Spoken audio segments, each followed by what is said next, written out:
क्या आप जानते हैं, दुनिया के कई देशों में राष्ट्रपति या प्रधानमंत्री सबसे शक्तिशाली होते हैं, लेकिन ईरान में सबसे ताकतवर व्यक्ति राष्ट्रपति नहीं बल्कि सुप्रीम लीडर होता है। उसके पास सेना, न्यायपालिका, मीडिया और सरकार तक पर अंतिम नियंत्रण होता है। लेकिन सवाल है, आखिर ईरान के सुप्रीम लीडर के पास इतनी ज्यादा शक्ति क्यों है? ईरान एक साधारण लोकतांत्रिक देश नहीं है।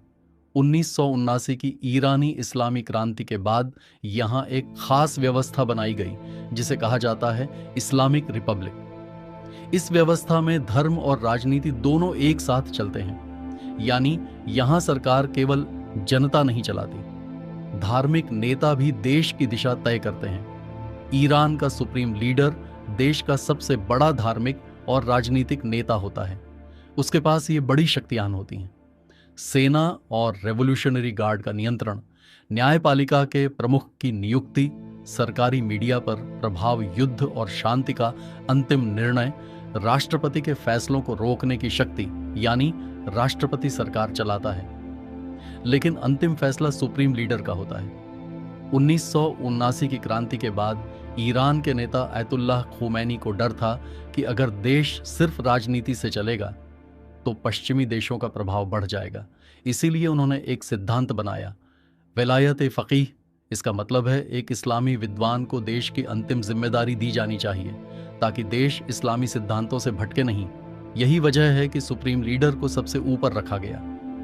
कागज पर ईरान में चुनाव होते हैं, राष्ट्रपति भी चुना जाता है, संसद भी, लेकिन असली ताकत कई बार उन संस्थाओं के पास होती है जो सुप्रीम लीडर के नियंत्रण में होती हैं, जैसे गार्डियन काउंसिल, रेवोल्यूशनरी गार्ड, धार्मिक संस्थाएं। इस वजह से सुप्रीम लीडर केवल धार्मिक नेता नहीं बल्कि पूरे सिस्टम का केंद्र बन जाता है। आज ईरान की विदेश नीति, अमेरिका के साथ टकराव और मध्य पूर्व की रणनीति, इन सब पर अंतिम प्रभाव सुप्रीम लीडर का ही होता है। यही कारण है कि दुनिया के कई विश्लेषक कहते हैं ईरान का असली शासक राष्ट्रपति नहीं, सुप्रीम लीडर है। तो अब आप समझ गए होंगे, ईरान के सुप्रीम लीडर के पास इतनी शक्ति इसलिए है क्योंकि देश की पूरी राजनीतिक व्यवस्था ही इस तरह बनाई गई है। लेकिन सवाल अब भी बाकी है, क्या भविष्य में ईरान इस व्यवस्था को बदलेगा या यही सिस्टम जारी रहेगा?